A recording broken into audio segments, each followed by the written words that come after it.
الحمد لله الذي أنزل على عبده الكتاب ولم يجعل له عوجا قيما لينذر بأسا شديدا من لدنه ويبشر المؤمنين الذين يعملون الصالحات أن لهم أجرا حسنا ماكثين فيه أبدا وينذر الذين قالوا اتخذ الله ولدا ما لهم به من علم ولا لآبائهم كبرت كلمة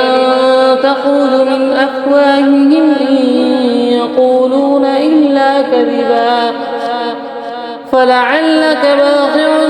نفسك على آثارهم إن لم يؤمنوا بهذا الحديث أسفا إنا جعلنا ما على الأرض زينة لها لنبلوهم أيهم أحسن عملا وإنا لجاعلون ما عليها صعيدا جرزا أم حسبت أن أصحاب الكهف والرقيم كانوا من آياتنا عجبا إذ أوى الفتية إلى الكهف فقالوا ربنا آتنا من لدنك رحمة